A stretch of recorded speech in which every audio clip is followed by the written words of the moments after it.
This is the new MPPT 100 amp solar charge controller from Betsun. This is a slightly different design, and as you can see, it has these really nice battery terminals. This was sent to me by the manufacturer Betsun, and I'm not collecting any affiliate sales commissions for the sales of this unit. However, I will put a product link down in the video description. This is a 100 amp controller, and so for a 12 volt system, that really means a lot. And my current controllers are MakeSkyBlues, and they max out at about 40 to 60 amps. So it would be nice to have something that can go over 60 amps on a 12 volt system. It's actually made by a company called Betsun. And in fact, they have their own integrated circuit that's controlling it with their own name printed on top, which I find to be rather impressive. It's interesting to note that the PCB design on this 100 amp model looks very different from my older MakeSkyBlues.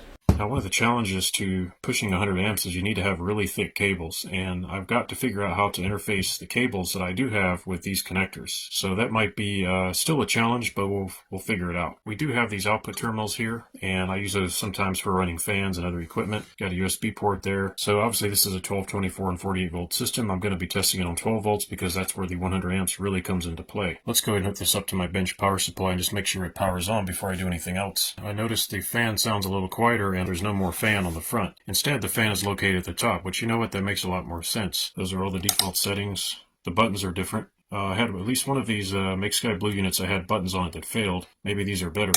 I'm really eager to look inside of this thing and see what it looks like.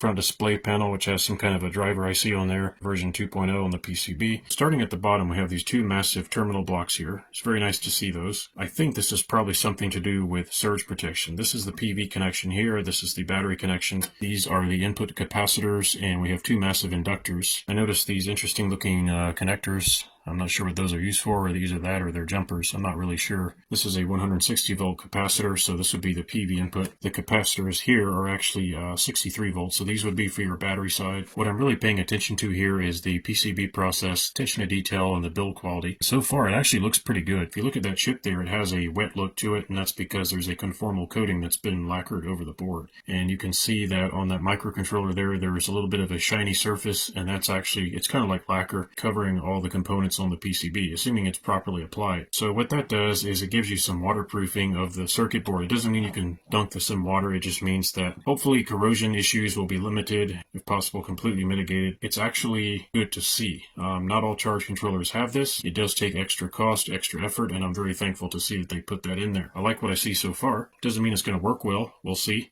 Time will tell. And they've put an internal heatsink with a fan. That gray stuff sticking out on the side, that's a thermal pad, and that's to make sure the heat conducts from the heatsink and all the components down into the, looks like copper, and that is bonded to the aluminum case to ensure good heat dissipation into the case. So this entire case acts like a heatsink, and I like that design. Looks like it's well made, and I hope that it works out very well. Having this internal heatsink and having the fan at the top makes more sense because vertical convection. Of course, this is going to be mounted on a power board, and you want the heat to rise, and the other controllers have a fan on the front, whereas this one has a fan on the top, so heat rises. It's naturally going to want to go in that direction anyway. You might as well aim the fan straight up. Underneath here are the power MOSFETs that are going to be doing the DC switching for the buck converter. So an MPPT charge controller is actually a DC to DC buck converter. It's nothing more than that, except it has a microcontroller, and it controls the relation between the solar panels and the load, which in this case would be your batteries. You may also call it impedance matching. Yes, I use the word impedance with DC. It works for me. So it's almost like an ohmic relationship. You have the battery at one voltage and resistance, and you have the panels at another, and this machine here is designed to match the two perfectly as possible in order to get the maximum amount of power into the battery. Of course, it's called MPPT. If you ask me, though, it's really maximum power region tracking, or MPRT, because there is no maximum power point. Once you have thousands of crystalline cells in parallel and series, the maximum power point becomes a blob, not a point. That idea of a little dot on the chart is kind of fantasy. This is a test and a review. I'm not going to rip the circuit board out. I don't think there's much to be gained. There's going to be MOSFETs underneath here with heatsink compound applied, and I want to give this thing a stress test, and I don't want to disturb any of those components. I want them to be in factory condition when the test takes place. If I have a failure, I'm going to wonder, was it me tinkering with the circuit board that caused it? I don't want that to happen. Let's put this thing to work and see if all this eye candy here can actually do something useful. Well, we're in the solar room here, and I'm doing the test. And I went outside and I hooked up some extra panels to it. I've already discovered one thing I don't like about this controller. It dims the display down,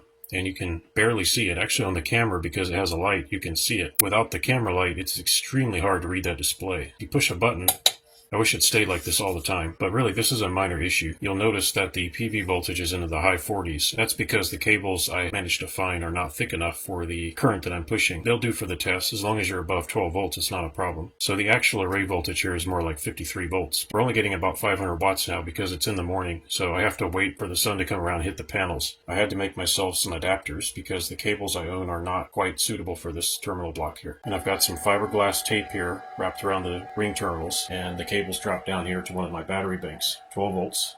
Lithium iron phosphate. The fan has just come on. It's not terribly loud. Divergence between the array voltage shown on the charge controller and what's actually on the wires themselves isn't too bad, so the calibration seems okay. It's close. You also have to take into account the voltage drop over these other cables I have here. These were just the ones that were available. They're really not suitable for the amount of current I'm pushing, but again, I'm using what I have. I only have a 25 amp breaker. I don't know if that's going to be enough. We'll see. Is the current display accurate? So let's use my amp meter to try to figure that out. We'll put it on 400 amps DC, and let's see what we have here. And I can't show both at the same time. 36, 35. I find myself constantly trying to wake the display up so it'll light up so I can read it. So I'm looking at, it's actually just about right on. 39.7 on my meter, 39.6 on my meter. Yeah, very, very close. There's the calibration on the output of the charge controller. You can see it's reading 0.1 volts below. Although because it's only a single digit, you can't be 100% sure about that. I think I'm just going to leave it alone for now. I'm not going to try to calibrate it right now. The fan sound isn't the worst. It's actually a lot lower pitched. My goal is to hit over 1,000 watts in this test, so I'll cut back in later in the day. See you then. We're up to 74 amps and 1,000 watts. Had to do some emergency cooling here. I've got this fan running off of a USB power bank.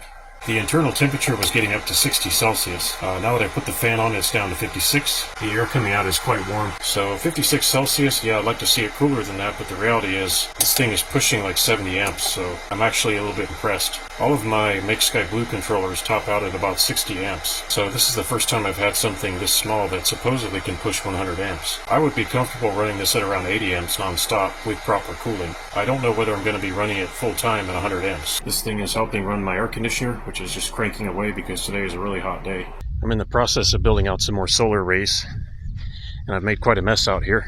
And I had to drag out some additional panels just to power this charge controller to make sure that it gets enough power to do a good test. Yeah, the cable management isn't the best, but like I said, it's temporary. Can't leave that out. Thought I'd break out the Thermal Master IR camera here to have a look at this controller while it's running, and you can see that it is getting quite warm. Yeah, those inductors are probably getting pretty hot by now. I'm going to go into the standard mode here for IR. All the readings are in Fahrenheit. The charge controller is getting pretty toasty. I could not keep my finger on the back of it. It's too hot to touch. So we're going to keep this running and just see if it survives the test. For my own purposes, I will have to solve the heating problem. I don't like my controllers getting that hot. I'm not surprised. It's a small, compact design, and it's going to get hot. We're back up to 60 Celsius again. I would say this controller should be able to handle 80 amps. Anything more than that, you start running into heat issues. However, I want this to run at over 80 amps, so I'm going to work on a cooling solution for it so that I don't have to worry about it. 60 Celsius is just a little bit too hot for me. Maybe for some people it's not a problem.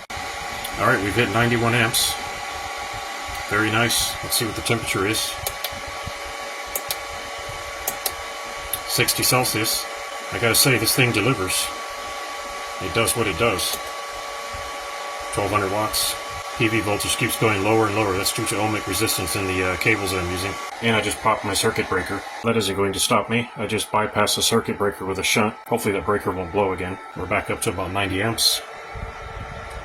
So what do I think of this Betsun 100 amp MPPT solar charge controller overall? If you want to use this charge controller, you need to make sure you're aware that the hottest place on it is on the back. This gets really, really hot, too hot to touch. Therefore, what you don't want to do is take this charge controller and place it on a wooden board like this with no airflow in between. Give yourself about 1/4 of an inch of standoff so that there's airflow behind the case. In my testing, I was able to reach a little over 92 amps. I would have had to have dragged out more solar panels to push this thing to 100 amps. I don't intend to run it at 100 amps maxed out all the time. It beats any of my MakeSkyBlue charge controllers, which are limited at around 50 to 60 amps. I think that this controller needs slightly better cooling. cooling. However, that's possible to do with DIY skills. You can modify the fans like I've done in some of my past videos, and I'll link those in the description.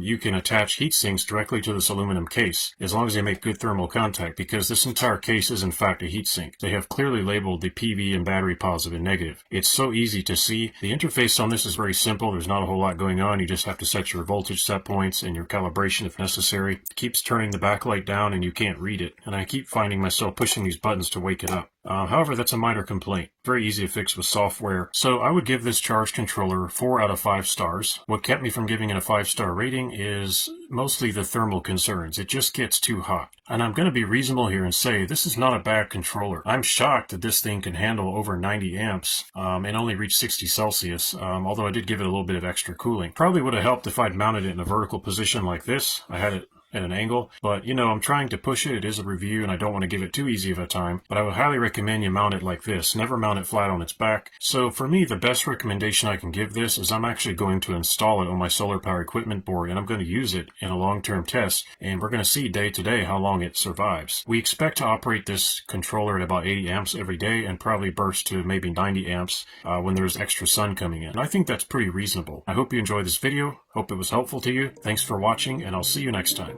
If you liked this video and you want to support my work, please thumbs up, comment, and subscribe. Thanks for watching, folks, and I'll see you next time.